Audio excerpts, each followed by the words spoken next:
Hoje, então, o Ariel vai falar para nós uma das maiores dificuldades que nós temos, que é enfrentar uma ceratite fúngica, né? Toda doença fúngica é complicada, né? Toda doença fúngica, em qualquer lugar, em qualquer tecido, ela é complicada. Na córnea, ela tem uma peculiaridade que dificulta mais o tratamento e favorece a infecção, que é a ausência vascular. Todo ambiente avascular é muito propício para o fungo, né? Por isso que ele resiste muito nas micoses de unha, né? Porque não tem vaso, não tem proteção. E a córnea não deixa de ser uma unha, né? Nesse sentido, porque ela é avascular caracteristicamente. Então, este é um fator grande que favorece tanto o crescimento fúngico como a dificuldade de tratamento, né? Então, por isso que essa micose, né, realmente um dos grandes desafios que nós temos. Os índices de sucesso no tratamento, infelizmente, os índices são baixos, né? Apesar de ter uma série de drogas, né, mas nenhuma delas efetivamente eficaz. Quando nós temos drogas demais para uma mesma ação, é sinal de que aquilo ali não está funcionando. Porque se tivesse, você teria um lá, dois e resolveria a vida. Quando começa a aparecer droga demais, é porque o processo não está controlado. Então, vamos lá, Ariel, vamos ver como é que nós vamos enfrentar essa dureza. Primeiramente, bom dia, meu nome é Ariel, eu sou especializado no terceiro ano, vou apresentar hoje sobre ceratite fúngica. É caracterizada por uma inflamação do epitélio corneano, induzida pela infiltração de fungos no estroma epitelial. Está havendo um aumento da frequência decorrente do uso indiscriminado de corticosteroides tópicos, antibióticos tópicos também, que reduzem a competitividade na superfície ocular entre os micro-organismos, né, favorecendo então a penetração, por exemplo, do fungo. E aumento de acidentes, geralmente por acidentes com traumatismos penetrantes, né, de origem vegetal, geralmente, e o uso de lentes de contato também está favorecendo esse aumento de frequência. Geralmente é uma infecção rara em países temperados e os fungos têm uma capacidade de penetrar esse meio íntegro. Dentre os tipos de fungos que causam a ceratite, os mais comuns são as leveduras, geralmente as espécies do gênero Cândida, né? Que ela é responsável quando acontece nos climas temperados pelo maior número de casos. E geralmente acontece em olhos que já são doentes, né? Já tem alguma patologia prévia, como pessoas que apresentam atopia e olho seco. Já quando causado por fungos filamentosos, geralmente pelos gêneros Fusarium e Aspergillus, são fungos que possuem hifas, né? Que são projeções tubulares, e são mais comuns em países de climas tropicais e quentes, né? E acontece geralmente por traumatismos de origem vegetal. Pode ser, por exemplo, por meio de ferramentas de agricultura ou mesmo pela produção, né, no olho de plantas ou material de jardinagem. A prevalência, a infecção pelos fungos filamentosos, o Fusarium, as espécies do gênero Fusarium são responsáveis por cerca de 60% das infecções. Os Aspergillus, 11%, e as espécies do gênero Penicillium, 7%. Quando é do tipo leveduriforme, a Cândida e suas espécies são responsáveis por 64% das infecções. Só um pouquinho, Ariel. Mas, na prática, nós temos o seguinte, 64% leveduriformes, né? E aqui dentro desse, mas entre filamentos e leveduras, a infecção por filamentosos, por Fusarium ou Aspergillus, é mais de 80% dos casos. Então, se você tiver que sacar alguma coisa, vocês estão pensando em fungo, vocês vão pensar em filamento. Aqui no Brasil, na nossa realidade, né, na nossa flora, né, habitual, vai ser filamento, até vocês provem o contrário, né, ok? Então, essa aqui é 64% das leveduriformes, mas entre os dois é muito mais prevalente os filamentosos do que o leveduriforme, por causa daquelas características que você mesmo já comentou, né? Climas temperados ou climas tropicais, né? Volta um pouquinho só, Ariel. Aí tá ótimo. Isso daqui, ó, vocês vão ver que isso daqui é muito importante, tá, gente? Essa capacidade de penetrar a DCM íntegra. Então, uma das características que nós vamos ver mais para frente é que o hipópio do fungo, o hipópio causado por fungo, ele é um hipópio fixo. Ele não movimenta como o hipópio causado por bactéria. Por que isso? Por causa dessa penetração na DCM. Então, na verdade, você não está vendo uma resposta só inflamatória, só com células inflamatórias. Ali você está vendo o próprio fungo, que já chegou até na DCM e está colado na córnea. Então, ele fica uma placa de hipópio e não um hipópio que é muito mais solúvel, né, que é muito mais fluido, né, a palavra certa, do que o hipópio bacteriano. Então, isso é uma das características. Por exemplo, o paciente está internado, né, aqui, como aconteceria, né, você ter o paciente internado. Ele está deitado, você leva ele na lâmpada de fenda. Ele está com aquele hipópio todo, o hipópio bacteriano, todo dissolvido no aquoso. Você espera um pouco, pede para ele ficar sentado, esse hipópio sedimenta e vai para o fundo, limpa o aquoso. O hipópio do fungo não faz isso. Se ele está colado ali no terço médio, ele vai ficar no terço médio, ele não vai descer, né? Por causa dessa capacidade que ele tem de penetrar na DCM. Então, ele cria ali um extrato, um substrato ali de apoio e ele não descola. Tá? Então, isso é uma dica, né? Porque quando nós vamos ver aqui que é a grande dificuldade diagnóstica, muitas vezes, pelo aspecto. Então, isso é uma dica. Os hipópios fixos, eles são sugestivos de fungo. Por quê? Por causa dessa capacidade que ele tem de penetrar na DCM e aderir à DCM. Né? Ok. No quadro clínico, a gente vai observar geralmente um índice inflamatório um pouco mais baixo do que das infecções causadas por bactérias, né, no quadro inicial. Em fases mais avançadas, a diferenciação biomicroscópica e clínica às vezes é mais difícil de ser realizada, devido à extensão do comprometimento corneano. Inicialmente, você vai começar pensando que é uma infecção bacteriana. E o diagnóstico geralmente é sempre tardio. Desculpa. A gente pode observar um início gradual de dor, granulação, fotofobia, borramento visual e secreção mucoporolenta ou aquosa. Na ceratite leveduriforme, pode ser observado, pode ser semelhante às ceratites causadas por fungos filamentosos. Contudo, a gente vai observar uma supuração, que é um infiltrado amarelo esbranquiçado. E geralmente dá um aspecto mais denso e é geralmente focal, de aspecto umedecido. Quando na ceratite filamentosa, os infiltrados são um pouco mais secos, branco acinzentados e com margens hifadas. E apresenta também, as lesões satélites, placas endoteliais e o hipópio, como o Pedro Paulo acabou de caracterizar. Pode haver uma progressão rápida, com necrose e adelgaçamento corneano. Aqui é uma imagem de uma infecção por fungo leveduriforme, que apresenta aquela característica que eu falei do aspecto do infiltrado, mais amarelo, esbranquiçado.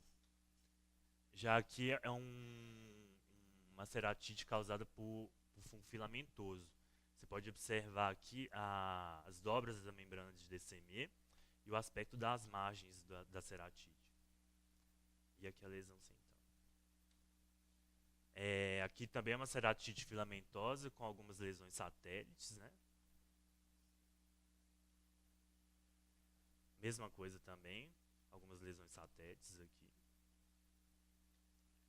E aqui é um infiltrado caracterizado infiltrado em anel.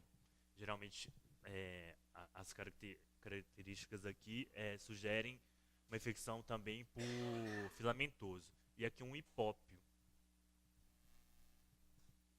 E algumas lesões satélites. Acho que não. Então, aquela imagem. Vamos achar as hifas, né? Vamos achar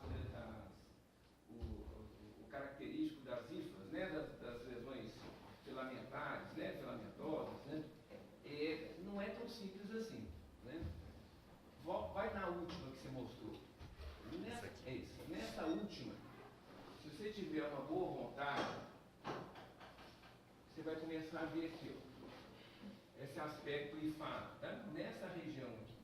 Na lâmpada de fenda, talvez nós víssemos com mais facilidade, mas é uma projeção, né, em forma de pena que você vai tentar identificar. Então, isso não é assim, não espere ver isso para você fazer o diagnóstico. Muitas vezes isso não vai acontecer, né? Nós não vamos ter essa imagem tão fácil assim, né? Essa área clarinha aqui, o que, que é, gente? É coisa boa ou coisa ruim? É ruim. Provavelmente isso daqui está fino, né? Provavelmente, né? Dificilmente você vai começar a ter a melhora do centro para a periferia. O processo é inverso. Então, dificilmente, que bom, aqui no centro já está clareando. Opa, fique esperto, porque isso daqui é sinal, provavelmente, que você já está chegando a DCM aí, se já não chegou, né? Então, não se iludam com esse tipo de imagem. Esse anel é um anel característico de várias patologias, né? Quer dizer, característico não é um anel que acontece em várias patologias, não é característico. É um anel de defesa, né? São aquelas alterações imunológicas que ficam ao redor da lesão para tentar bloquear essa lesão. Então, isso aparece em várias lesões, né? Pode voltar. Mais algum comentário? Deixa eu ver. Volta. E não confunda isso com IFA, né? Isso aqui são dobras de DCM. As IFAs vocês vão ver na borda da lesão, né? Espalhando em volta da lesão.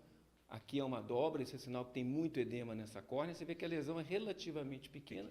A lesão aqui, né? Mas você vê que tem uma área enorme desepitelizada. E a gente não sabe se isso está numa fase de regressão ou não, né? É um momento, né, da infecção. Volta mais um pouquinho. Impossível você falar que isso aqui é cândida. Isso aqui pode ser um tanto de coisa, né? Você sabe que é uma infecção gravíssima, né? O olho já bem vascularizado, você não tem mais nenhuma visualização da parte interna dos olhos, você não sabe mais como é que está a câmara anterior, se tem sineque, se tem catarata, se não tem, você não sabe mais nada, né? Aqui o processo está totalmente escuro para você, né? Você está tratando às cegas mesmo aqui, né? A parte interna do olho, você não tem condição. Volta mais um pouquinho. Professor, como é que você pode indicar um transplante? Podemos falar no final? Claro. Né? Porque aí a gente vê a parte lá do tratamento, né? Então, essa questão clínica, né? O que vai ser o grande lance aqui é a história, né? Então, você não vai ter úlcera fúngica em 24, 48 horas. Isso não existe. Não dá tempo para o fungo fazer um ataque e proliferar em 24, 48 horas. Então, diferente de uma úlcera bacteriana que pode, em 24, 48 horas, sair do nada e chegar aqui com uma úlcera e um caso grave. Tá? Em 48 horas, isso evolui. Então, se você tem uma história consistente do início, olha, eu estava muito bem até o final de semana. No sábado eu piorei, no domingo piorei, na segunda eu estou aqui. Quer dizer, isso daí é uma história consistente. Agora, nós temos dificuldades aqui com os nossos pacientes, que muitas vezes isso está aí, tem um tempão, ele não sabe nem falar quanto tempo, né? Agora, toda vez que você estiver de frente de um caso que você tem uma úlcera de características infecciosas, com uma história prolongada, né? Uma história prolongada, se não houver tratamento, se já não estiver sido tratada, isso é muito sugestivo de fungo. Se já estiver sido tratada ou estando em tratamento, isso pode confundir a história, porque pode ser uma bactéria de uma característica diferente, quer dizer, você não está acertando, ajustando ali o antibiótico para aquela bactéria. Pode não ser, pode ser uma cantameba, né?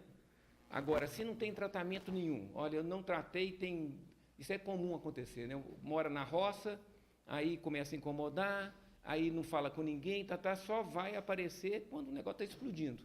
Mas você já tratou? Não, não tratei. Colocou alguma coisa? Não, não coloquei. Né? Então, aí você já começa a pensar numa infecção fúngica. Né? Então, doenças de tempo mais prolongado, 1 semana, 10 dias, 15 dias de evolução, ou vai ser uma infecção por um germe que você não está conseguindo tratar, né? Ou provavelmente tem uma associação fúngica nessa história, né? O que mais aqui? A dor não é importante, incomoda, mas não é uma característica do processo, ou melhor, a desproporção para menos da lesão em relação à dor é uma característica do fungo. Diferente da cantameba, por exemplo, que a dor é um quadro muito evidente. Uma lesão pequena dói tremendamente. E não é frescurite, não, dói muito, né? A infecção bacteriana também dói. A infecção fúngica dói pouco. Isso é um problema, porque a dor é um alerta. Quando você dói, você procura ajuda. Quando não está doendo, a visão está meio confusa, meio embaçadinha, mas estou levando, então vai levando, né? Então, isso é mais um fator que o fungo ganha, porque ele incomoda pouco, né? Quando ele começa a incomodar, ele já está num nível de crescimento muito, muito avançado, né? E aí vem as queixas que são queixas pertinentes a todos esses processos. Fotofobia, baixa de visão, que é inespecífico, né, que vai acontecer com todos eles, né? Então, a grande característica é o tempo de evolução, uma desproporção para menos do tanto de agressão corneana que tem e a queixa de dor do paciente, que é proporcionalmente pequena, né? Vamos continuar.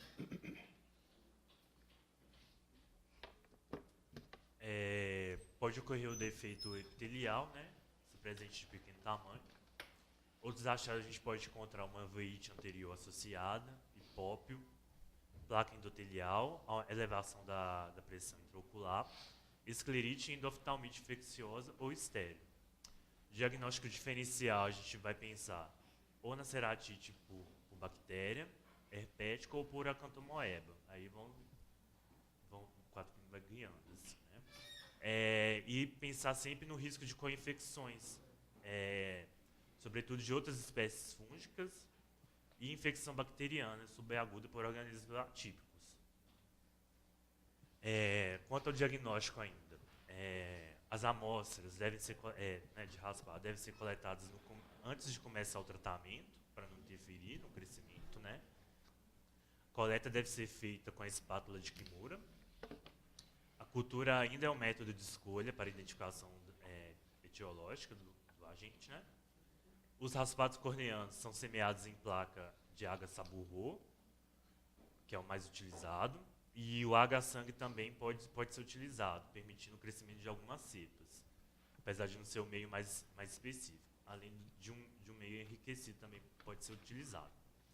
E sempre lembrar que pacientes usuários de lente de contato, tanto as lentes quanto os estojos, devem ser levados para a cultura, sempre que possível. Aí tem os raspados, você vai pedir para corar com PCE, Gomori e PAS, né? PAS. E você tem uma facilidade de identificação. Parece que se você fizer o raspado de maneira adequada, né? Se você conseguir uma amostra boa, você vai ter uma positividade alta, então de 85% dos casos, né? A outra coisa que eu não sei aqui em Belo Horizonte onde é que faz, mas é o PCR para fungo, que também vem a resposta em 24 horas. A cultura do fungo é complicada, demora, né? Se você for esperar a cultura estar positiva, você vai estar perdido, né? De novo, aqueles mesmos cuidados, tá, gente? Na hora de fazer o raspado, borda da lesão, né? A área mais consistente da lesão, aquela melecada que fica na frente tem que tirar, porque aquilo não serve para nada. Então, que ótimo, peguei aqui o melecão aqui, pá, aquilo ali não serve para nada, né? Então, é mesmo limpeza e depois que você faz o raspado. Na lâmpada de fenda, como sempre, vai ter pouco material, é escasso demais, né? Então, colocou na lâmina, marca, faz uma bolota em volta, né, para ver onde é que você colocou, para facilitar a vida do patologista, né, para ele tentar localizar isso de maneira melhor. O H-Saburro é utilizado, né, para fungo como escolha, né, e ok. Ainda sobre o diagnóstico, as colorações de Gran-Guiz têm quase 50% de sensibilidade. O PAS. Isso. O uso do PAS e do Grocode Komori para os cortes zoológicos. E a Cridine Orange facilita a identificação do patógeno também. Biópsia corneana deve ser reservada quando não houver uma melhora clínica após 3 a 4 dias de tratamento. E se não houver também crescimento dos raspados após uma semana. Agora entrando na parte mais difícil, que é o tratamento, né? A gente vai observar que na ceratite fúngica o tratamento apresenta uma melhora lenta em relação ao tratamento das infecções bacterianas, que a gente está mais acostumado. As medidas gerais são as mesmas, né? Internação geralmente necessária, né? A gente tem que também pensar que a remoção do epitélio também favorece a penetração dos antifúngicos no tecido corneano, porque facilita, né, a penetração. E a retirada de muco e tecido necrótico com a espátula também deve ser um pouco mais frequente.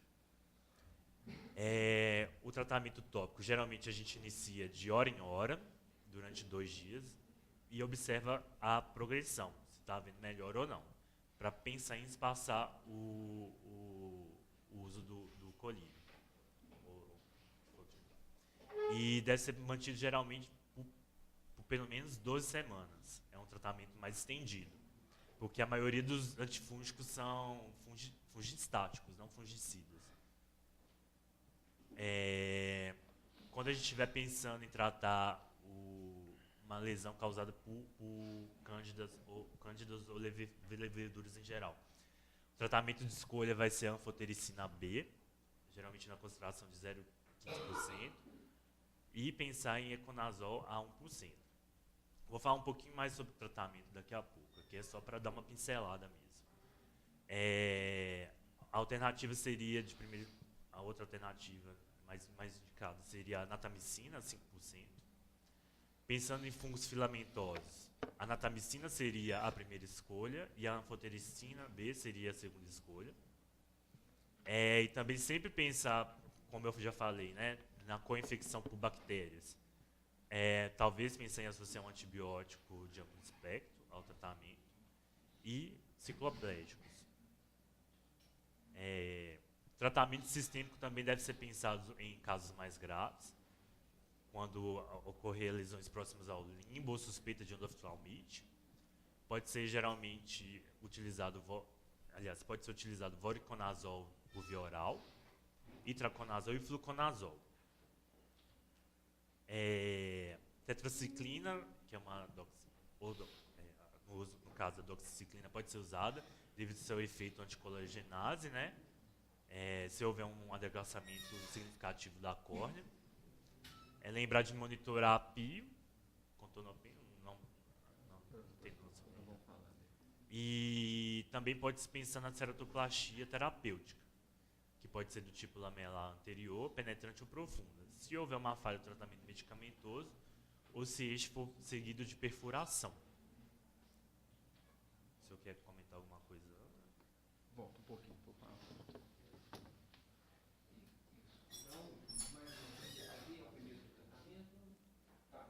O geral. Aqui o que é importante é o seguinte: 2 situações, né? 2 situações importantes aqui.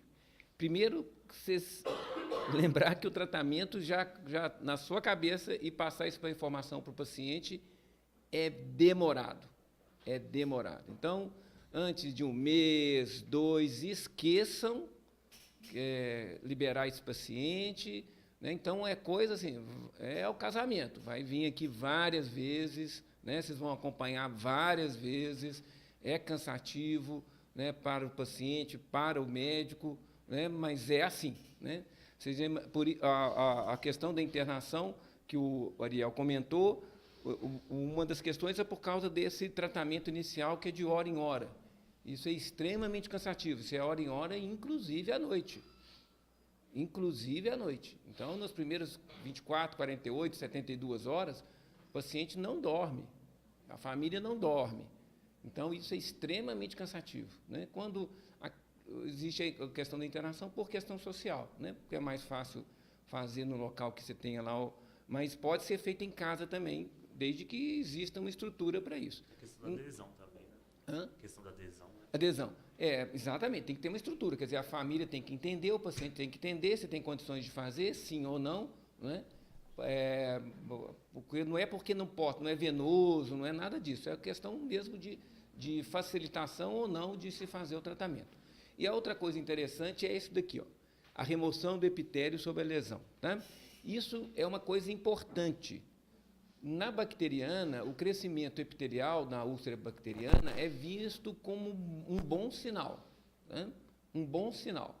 Então, olha, o epitélio está fechando, ele está avançando sobre a lesão. Ok, é sinal que o ambiente está ficando mais favorável. Tanto é que o epitélio está conseguindo recuperar. Na lesão fúngica, isso também é um bom sinal, mas pode atrapalhar o tratamento, por causa da penetração dos colírios. Né? Então, você, mais ou menos, de 48 em 48 horas, você tem que fazer um debridamento da lesão. Você tem que tirar parte do epitélio, né? Para que o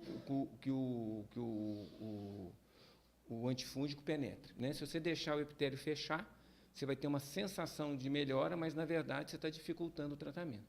Então, não precisa debridar a úlcera inteira, mas uma área relativa da úlcera, metade, por exemplo, dela, você tem que tirar o epitélio. Tá? Tira na lâmpada de fenda, geralmente não dói, porque aquela área está com pouca sensibilidade, você pode raspar com o que você quiser ali. Né? A gente brinca que até tampinha de caneta Bic dá para você raspar ali, se você quiser. Tá? Então, sai muito fácil, né? O tecido está todo frouxo.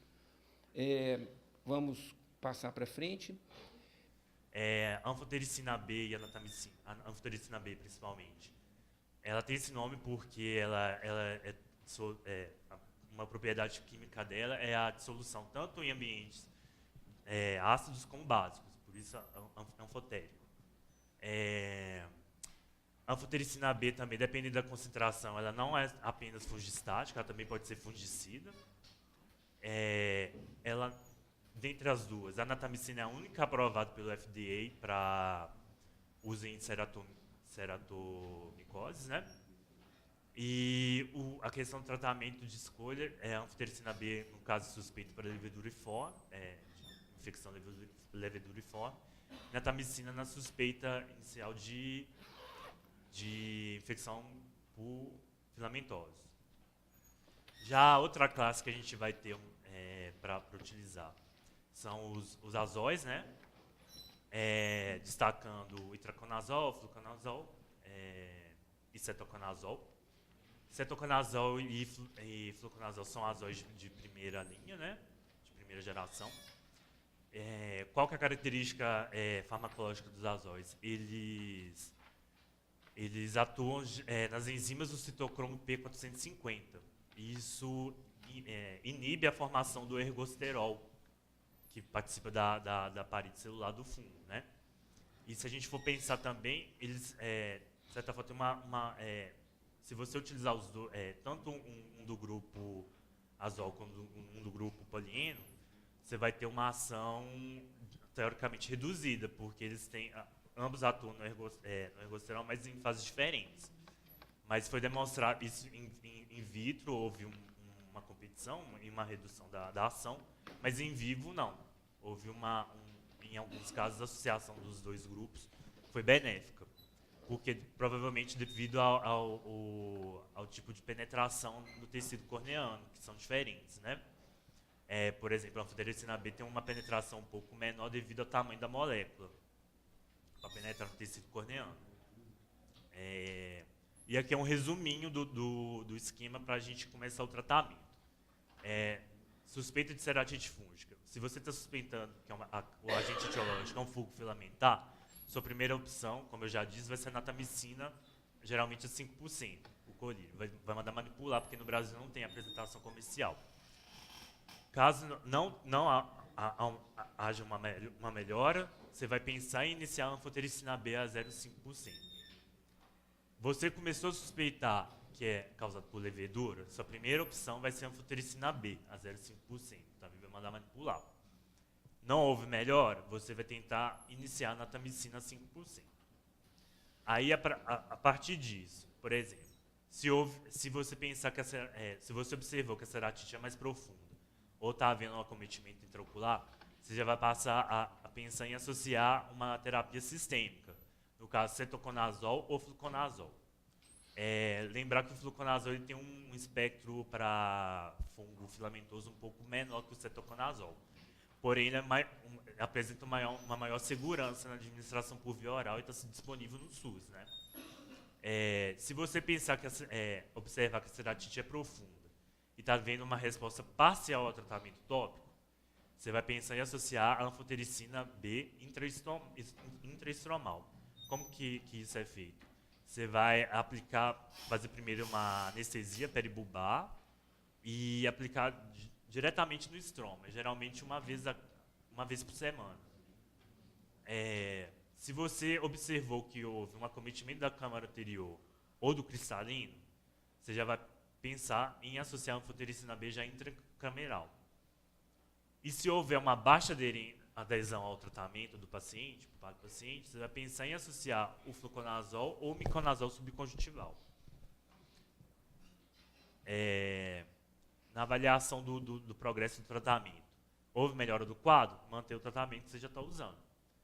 Se houve piora ou não houve uma mudança, você vai primeiro procurar a confirmação etiológica, né, pela coleta que você fez previamente ao início do tratamento. E também espera um antifugigrama, que demora bastante, imagino.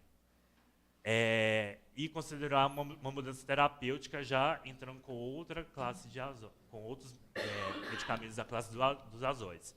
No caso, voriconazol, que pode ser tanto tópico, oral, intracameral ou intraestromal, e o posaconazol, por via tópica ou oral. Aí algumas questões práticas, né? Só aquela minha tabelinha, só para lembrar, anfotericina B. A Citofarma faz nas concentrações 0,15, 0,25 e 0,5, né? Então a gente usa 0,5%. Ele tem um prazo de validade de 7 dias, tanto na Farmex quanto na Citofarma. A anfotericina B é fotossensível, ela tem que ser guardada em vidro escuro e sob refrigeração. São problemas, né? Para transporte, esse paciente, nós vamos vê-lo aqui praticamente todos os dias. Então ele tem que trazer, porque ele vai usar de hora em hora. Se ele não trouxer, isso é mau sinal, né? Então ou ele foi mal orientado ou ele não está entendendo que precisa usar de hora em hora. A pimaricina, ela pode ser feita sobre colírio, 5%, e pomada, né? A pomada pode facilitar um pouco, talvez, eu não tenho experiência na pomada, pode ser que você consiga espaçar um pouco o uso, né? Mas a pomada tem um problema que é confundir a questão da evolução. Se o olho está ficando mais sequinho mesmo, se ainda tem secreção, como que está aquela estrutura na frente da lesão, se ainda está muito friável, se está soltando tecido, então a pomada pode nos confundir um pouco nesse sentido. A Citofarma não faz pimaricina e a Farmex faz, e dura 12 meses, né? E não há necessidade de colocar em refrigeração nem nada. Então, mais um motivo para ser o nosso tratamento de escolha, né? Além de ser provavelmente a nossa etiologia, ele tem todas essas facilidades, né? Então, em suspeita de fungo, a pimaricina, e a concentração é uma só, que é 5%. Professor, qual que é a duração da anfotericina B? 7 dias. 7 dias. Então, de novo, é com aquele caso que nós tivemos da volta, né? Que é um problema, né? 7 dias ele comprou, começou a usar, acabou. Nem respirou, pum, acabou. Então, é um problema. Aí quem quiser essa tabelinha, eu vou tentar mandar agora mesmo no grupo, tá? O artigo. Ok. É isso. Então, Ariel, é muito bom, né? Foi isso mesmo, né? É uma doença difícil, né? Vocês verem as opções, né? Você vai entrando num quadro de dificuldade, né? A injeção intraestromal é um volume muito pequeno, eu não sei a concentração, tem que ver, porque é diferente. A concentração intravítrea também é diferente, isso tem que ser visto, né? E é muito dolorosa, então tem que ser feito com anestesia, tá? Não é colírio na marra, não, é com anestesia. E a subconjuntival, ela é necrotizante também. Então, assim... Hein? E risco de esclerite, se você tiver que repetir, você vai ter provavelmente uma lesão conjuntival. Esse olho está muito inflamado, então a injeção conjuntival não é uma injeção simples, né? Sangra muito, causa aderência. Então, na primeira, ok, na segunda, você já não consegue fazer naquele quadrante, você tem que fazer em outro quadrante, você tem que ir escolhendo e rodando ali, porque no mesmo quadrante provavelmente você não vai conseguir fazer. A preferência, no primeiro momento, é fazer no fórnix superior, que é o fórnix mais frouxo que a gente tem. Então, o ideal também fazer sob anestesia de bloqueio, mas você pode tentar fazer a infiltração sobre tópico, ou fazer uma pequena infiltração anestésica, só para acalmar, só para o anestésico com vasoconstritor ali na conjuntiva. Você já faz uma bolsa prévia, dá um conforto, e aí aproveita aquele mesmo espaço e injeta o volume do medicamento. Tentar fazer o mais afastado possível do limbo, tá? Isso é uma regra para toda injeção subconjuntival que vocês forem fazer. Quanto mais próximo do limbo, maior a aderência da conjuntiva, menos espaço vocês vão ter. Quanto mais perto do fórnix, mais frouxa é a conjuntiva. Mais volume vocês podem injetar e mais fácil é a injeção, né?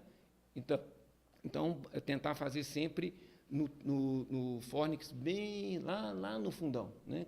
E isso no consultório muitas vezes é difícil, porque no ambulatório, né? Muitas vezes é difícil porque o olho está sensível, o paciente abre mal, não colabora. Quando você tem um bloqueio, você pode realmente utilizar uma área, mas é trabalhoso, né? Tem que levar para o bloco, tem que fazer bloqueio. Então, são essas questões que a gente tem que ver. Então, são dificuldades que a gente tem no tratamento. Ok, parabéns. Então, só reforçando aqui, nós vamos ficar